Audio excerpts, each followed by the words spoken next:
তৃতীয় দিনটা সিলেটে অম্লমধুরভাবে কাটালো টিম টাইগার। দিনের শুরুর সেশনে এক ডাবল আর এক সেঞ্চুরি মিসের হতাশার সঙ্গী ব্যাটিং প্যারাডাইসে মুশফিকের রান না পাওয়া। তবে সেই আক্ষেপ অনেকটাই ঘুচল শান্তর ক্যারিয়ারের অষ্টম সেঞ্চুরি আর লিটনের 50-তে। যদিও সুযোগ পেয়ে মিরাজের রান করতে না পারাটাও হতাশ করেছে সমর্থকদের। দিনের শুরুটা হয় অনেক স্বপ্ন নিয়ে। নিজের জন্মদিনে নিজেকে সবচেয়ে বড় উপহার দেবেন জয়, এই প্রত্যাশার বেলুনটা চুপসে যায় ম্যাকার্থির শর্ট অফ লেংথ ডেলিভারিতে। ছোট্ট মুভমেন্টেই উইকেট কিপারের হাতে বন্দি 171 রানে। এরপরও 14তম সেঞ্চুরির অপেক্ষায় ছিলেন মুমিনুল, কিন্তু সেখানেও বাদশা দেন ম্যাকার্থি। সম্ভাবনাময় ইনিংসের সমাপ্তি 82-তে।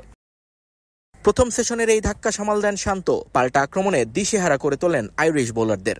মাঠের চারদিক থেকে রান আসে শান্তর উইলোতে। ওয়ানডে স্টাইলে স্ট্রাইক রেট রাখেন 100-তে। সঙ্গে মুশফিক ধীরে সুস্থে খেললেও টেকেননি বেশিক্ষণ। হামফ্রেসের বলে ক্যাচ দেন বলবার্নিকে। সঙ্গী হারালেও আত্মবিশ্বাস হারাননি শান্ত। 53 বলে 9 বাউন্ডারিতে তুলে নেন 50। শান্তর দেখা দেখি লিটনও পসরা সাজান অ্যাটাকিং ব্যাটিংয়ের। আক্রমণে শান্তকেও ছাড়িয়ে যান তিনি। সঙ্গীর এমন রুদ্রমূর্তি দেখেই হয়তো একটু ধরে খেলেন অধিনায়ক, কিন্তু লিটনকে থামাবে কে? 8টা 4-এর সঙ্গে হাঁকান এক বিশাল ছক্কা। আউট হওয়ার আগে করেন 66 বলে 60 রান। মুমিনুল লিটন মিস করলেও এমন উইকেটে সেঞ্চুরি মিস হয়নি শান্তর। 113 বলে পূরণ করেন নিজের শতক। ক্যারিয়ারের অষ্টম আর শেষ 5 ইনিংসে জেতার তৃতীয় সেঞ্চুরি। মাইলস্টোনে পৌঁছানোর পরের বলেই অবশ্য বিদায় নেন শান্ত। এরপর মিরাজের হাতে দায়িত্ব পড়ে লিড বাড়ানোর, কিন্তু কাজটা করতে পারেননি ওয়ানডে ক্যাপ্টেন। 17 রানেই শেষ তার ইনিংস। পরে হাসান মুরাদকে আউট করে ক্যারিয়ারে দ্বিতীয়বার 5 উইকেট নেন আইরিশ বোলার হামফ্রেস। কিন্তু এর আগেই দেশের মাটিতে দলীয় সর্বোচ্চ রানটা পার করে ফেলে বাংলাদেশ। মিরপুরের 560 পার করে 587-তে ডিক্লেয়ার করে টাইগাররা। লিড 301 রানের।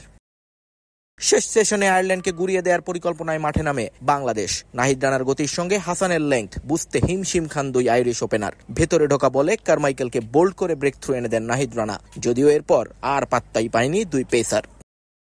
উইকেটের নেশায় শেষ বিকেলে দুই প্রান্তে স্পিনার আনেন শান্ত, কিন্তু ধীরস্থিরভাবেই এগিয়ে যান টেক্টর এবং স্টার্লিং। শেষ পর্যন্ত ব্যক্তিগত 43 রানে ধৈর্যচ্যুতি ঘটে স্টার্লিংয়ের। তাইজুলের বলে ডাউন দ্য উইকেটে এসে মিস করেন বলের ফ্লাই। স্ট্যাম্পিং থেকে বাঁচলেও রান আউট হয়ে যান শান্তর থ্রোতে। পরে টেক্টরকে ফিরিয়ে উইকেটের খাতা খোলেন তাইজুল, আর ক্যাম্পারের সঙ্গে টাকারকেও বিদায় করেন হাসান মুরাদ। শেষ দিনে ম্যাচ বাঁচাতে অসম্ভবকে সম্ভব করতে হবে আয়ারল্যান্ডের, আর বাংলাদেশের প্রয়োজন 5 উইকেট। নিয়ন মুহাইমিন, সময় সংবাদ, সিলেট।